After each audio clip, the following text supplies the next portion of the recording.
bienvenue pour cette 347e édition de J'irai lire des comics chez vous, l'émission phare de la chaîne, l'émission culte que vous adorez, le vaisseau amiral, l'émission que vous adorez et qui revient, vous le savez, il y a une longue pause.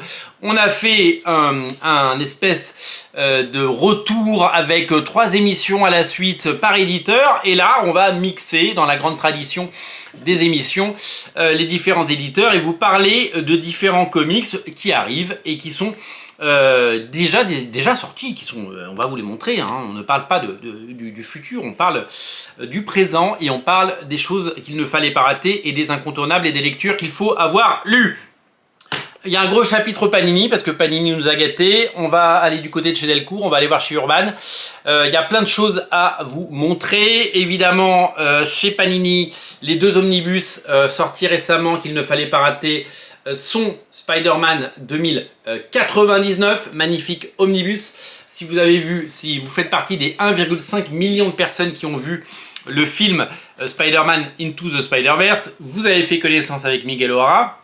Si vous êtes, comme moi, un vieux monsieur, eh bien, vous avez découvert Miguel O'Hara en 1992 chez Semic et vous avez découvert, évidemment, les aventures de ce Spider-Man du futur, dans un futur pas glop, et scénarisé par Peter David et dessiné par le fantastique Rick Leonardi. Cet omnibus est avant tout destiné aux nostalgiques, comme moi, qui ont dévoré sans cesse le magazine qui s'appelait 2099. Alors dans le magazine 2099, il y avait d'autres séries à côté, hein. Il y avait du Ghost Rider 2099, il y avait du X-Men 2099, il y avait du Ravage 2099 par Stan Lee. Il y avait beaucoup de choses et il y avait la série qui écrasait le reste, hein, parce que rien n'a été aussi bon que ça, Spider-Man 2099, dans ce futur absolument incroyable. Cet omnibus reprend tous les épisodes de la série des années 90. Alors il y a eu d'autres épisodes après, il y a d'ailleurs récemment eu, vous l'avez peut-être vu passer, une série récente, mini-série de Spider-Man 2099. Il y en a eu plein à toutes les époques, mais elles seront peut-être collectées certainement dans un autre omnibus à venir. Mais là on est vraiment sur la série des années 90 lancée par Peter David et Rick Leonardi. Donc c'est évidemment incontournable si vous voulez mon humble avis. L'autre omnibus qu'il ne faut pas rater, eh bien c'est Annihilation, le retour d'Annihilation. C'est déjà sorti en deluxe, c'est déjà sorti en omnibus petit format, ça ressort en omnibus grand format, enfin le format normal des omnibus, et ça ressort surtout avec une version augmentée, plus de pages, des épisodes inédits. Si vous voulez découvrir les origines de l'univers cosmique Marvel, et d'ailleurs le meilleur traitement possible de l'univers Marvel, avec Keith Giffen au scénario, mais aussi Dan Abnett en Neil Lanning, et tous ces auteurs qui ont amené tous les événements qu'on connaît et qui ont inspiré Marvel Studios et James Gunn pour créer plus tard le film Les Gardiens de la Galaxie, donc cette trilogie que vous avez certainement vue au cinéma, eh bien sachez-le, tout prend sa source dans Annihilation, dans cet omnibus absolument incontournable qu'il ne faut pas rater et qu'il faut avoir dans sa collection. Alors vous avez peut-être déjà l'ancienne édition, mais vous êtes très nombreux à être passés à côté puisque chaque année de nouveaux lecteurs émergent, naissent et découvrent les comics, et donc c'est l'occasion rêvée de découvrir ce rendez-vous cosmique avec les plus grands noms de l'univers cosmique, évidemment Nova, le Silver Surfer, Galactus, mais également Drax et aussi le Super Skrull. C'est tout simplement incontournable. D'autres titres à ne rater sous aucun prétexte dans la collection intégrale. Ne ratez pas l'intégrale 1985 de Alpha Flight par Monsieur John Byrne. Non seulement il y a les épisodes de Alpha Flight par John Byrne, mais en plus il y a même des épisodes et un crossover qui est quant à lui scénarisé et dessiné par Monsieur Michael Mignola. Et ouais, Michael Mignola qui vient, un tout jeune Michael Mignola, donc là c'est du John Byrne que je vous montre, qui est venu prêter son talent et ses pinceaux et ses crayons pour cette série. Alors là on est clairement dans les épisodes qui ont marqué l'histoire de la série avec regardez, des choses complètement iconiques parues dans les pages de Strange qui ont marqué à jamais au fer rouge notre mémoire et nos cerveaux. On se souvient de ces moments incroyables, de ce dessin impeccable de John Byrne et de ces plans fabuleux, génialissimes, qui ont bien entendu fait rêver des générations entières de lecteurs. C'est un plaisir de retrouver Monsieur John Byrne là-dedans et je vous invite, si ce n'est pas déjà fait, à découvrir les intégrales Alpha Flight. Il y en a 3 et ça c'est la 3e. John Byrne après quitte la série et on n'est pas sûr d'avoir la suite de la série. J'ai lu des choses sur internet, mais en tout cas on aura au moins eu la chance d'avoir ces épisodes-là. Et c'est tant mieux. Fan de Spider-Man, ne ratez pas le dernier Deluxe de Dan Slott sorti. Réédition de la nouvelle saga des clones qui s'appelle La Conspiration des clones. La particularité de ce run, c'est que d'abord il peut être lu un peu de façon indépendante. Ils n'ont pas mis de numéro, ça s'appelle La Conspiration des clones. Vous pouvez le prendre si vous êtes intéressé par Spider-Man, évidemment, bien entendu. Particularité, c'est qu'il y a les épisodes de la série régulière de l'époque par Dan Slott et Giuseppe Camuncoli et qu'il y a surtout les épisodes dessinés par Jim Cheung dans le cadre de la mini-série donc qui s'appelait La Conspiration des clones et c'est magnifique quoi. Jim Cheung, l'élégance, le trait, le talent, la maîtrise. Il fait partie des dessinateurs qui sont au-dessus de la moyenne. C'est exceptionnel et ça fait un très beau Deluxe. Si vous voulez mon humble avis, Panini n'édite pas que du Marvel, ils éditent aussi des univers très différents. Je vous ai dit tout le bien que je pensais dans une vidéo dédiée de Prodigy, sorte de James Bond / Indiana Jones de Mark Millar, l'homme le plus intelligent du monde qui résout très vite tous les problèmes et qui est confronté dans chacune de ses missions, c'est le tome 2 que j'ai dans les mains qui vient d'arriver, à des problématiques avec évidemment une source historique à chaque fois, archéologique. Ça fait penser à Indiana Jones, ça fait penser à Benjamin Gates, ça fait penser à beaucoup de choses qu'on a aimées. Et c'est réalisé avec brio et talent. Au dessin, c'est monsieur Matteo Buffani qui dessine. Et les deux artistes, Mark Millar et Matteo Buffani, reviendront très prochainement, ça on le sait, sur une série qui s'appelle Ambassador, que vous découvrirez avant la fin de l'année chez Panini. Ambassador qui va évidemment vous régaler et Ambassador qui va évidemment vous dévoiler une nouvelle équipe créée par Mark Millar. Ça va vous plaire. Moi j'adore Prodigy. Ça fait partie des choses que véritablement j'affectionne tout particulièrement. Également chez Panini, la beauté, la merveille du mois, la beauté, l'incroyable talent de J.H. Williams 3 sur la série Ecoland, une balade dans l'imaginaire de monsieur J.H. Williams 3. Graphiquement c'est époustouflant et c'est un voyage dans tout ce que la culture populaire a pu créer et digérer.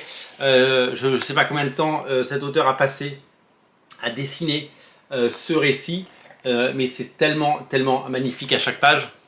Le format est incroyable, le bouquin est sublimissime et c'est tout simplement une des merveilles qu'il ne faut pas rater. La carrière de J.H. Williams 3, entre Chase, entre Promethea, entre Sandman et maintenant Ecoland, eh bien c'est un sans faute et c'est tout simplement un plaisir et un honneur de pouvoir côtoyer et vivre à la même époque qu'un artiste aussi important pour les comics et la bande dessinée mondiale en général.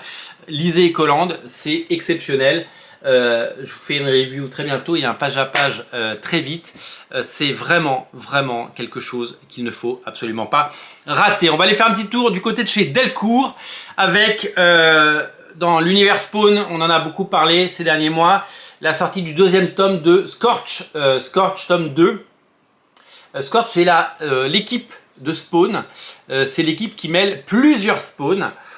C'est une équipe qui met en scène Spawn, Medieval Spawn, She-Spawn, Gunslinger Spawn, tous les Spawns. C'est scénarisé par Sean Lewis et dessiné par Steven Segovia. C'est une super série que je vous recommande. Et c'est une des 4 séries Spawn à lire. Vous savez, il y a la série Gunslinger Spawn, il y a la série King Spawn et puis la série principale Spawn que vous connaissez tous. Ce sont des séries absolument incontournables si vous aimez cet univers. À noter que Paul Renaud signe une couverture exclusive pour le marché français et à noter que fin août vous allez découvrir la réédition de la malédiction de Spawn, hein, Curse of the Spawn, chez Delcourt toujours, avec une couverture exclusive de Paul Renaud également, ça faudra vraiment pas le rater, c'est déjà en précommande et ça marche très bien au niveau des précommandes. À ne pas rater non plus chez Delcourt, la ressortie en intégrale, très grand format, hein, regardez, le format est plus grand que Spawn, hein, c'est le grand format c'est le format Prestige, le format Deluxe de chez Delcourt. C'est le format qu'on aime et qu'on apprécie, qui met en valeur le travail des auteurs et des artistes. C'est le format des intégrales Invincibles, des intégrales Walking Dead ou Hellboy. C'est le format des grands récits, quoi, tout simplement. Au scénario, Mark Waid, au dessin, Marc Silvestri. Une fois qu'on a dit ça, on a un peu tout dit. Ça veut dire que le talent est au rendez-vous. Ça va être vraiment quelque chose d'étonnant. C'est déjà sorti en plusieurs fois, en plusieurs tomes chez Delcourt, et là ça sort en intégrale grand format, la synthèse de ce que Mark Waid et Marc Silvestri ont pu produire ensemble. Il y a un petit côté X-Men, il y a un petit côté Cyberforce, il y a un petit côté Darkness, il y a du techno-organique, il y a des mutants, il y a des pouvoirs. Vous allez découvrir une saga folle dessinée par le maître Marc Silvestri. À noter que à cette occasion, nous avons une édition collector sur Original Comics, 300 exemplaires seulement, couverture de J. Scott Campbell, vente exclusive, vendue seulement chez nous, couverture pour nous. Si vous aimez les éditions collector, vraiment, ne vous privez pas. On termine avec Urban. Urban qui a sorti beaucoup de choses, mais on a décidé de mettre en avant un titre incroyable qui d'ailleurs profite de plusieurs éditions. Le titre c'est Do a Power Bomb de Monsieur Daniel Warren Johnson. J'ai pris une claque incroyable en découvrant ce titre. J'ai pris une claque folle, une claque monumentale. C'est un récit génial. Ça parle de catch, mais moi j'en ai rien à faire de catch, et pourtant j'ai adoré. C'est juste une histoire familiale, une histoire de famille, une histoire d'une mère et une fille qui veut marcher dans les pas de sa mère et qui veut la revoir tout simplement, suite à un accident, eh bien elle n'est plus là. Et elle veut devenir une championne, et elle veut également devenir, elle veut retrouver sa mère. Vous découvrirez pourquoi et comment. C'est magnifiquement mis en scène, c'est incroyablement bien scénarisé, c'est incroyablement bien dessiné. Si vous avez adoré le Wonder Woman Wrong Earth de ce même auteur, ou le Beta Ray Bill, eh bien vous allez adorer ce récit Do a Power Bomb, qui est tout simplement un one-shot essentiel. C'est à mettre dans toutes les mains, et c'est à mettre dans toutes les collections. Vraiment, vous allez adorer. Il y a une édition collector, bien sûr, pour cet album, en noir et blanc, grand format. Donc le format est un tout petit peu plus grand, comme vous le voyez. Et vous avez le dessin de ce génie de Daniel Warren Johnson. Eh bien, vous l'avez tout simplement dans un récit absolument incontournable, dans une collection limitée et noir et blanc. Ils en ont fait plein chez Urban, vous connaissez le format. Voilà pour cette émission, j'espère que ça vous a plu.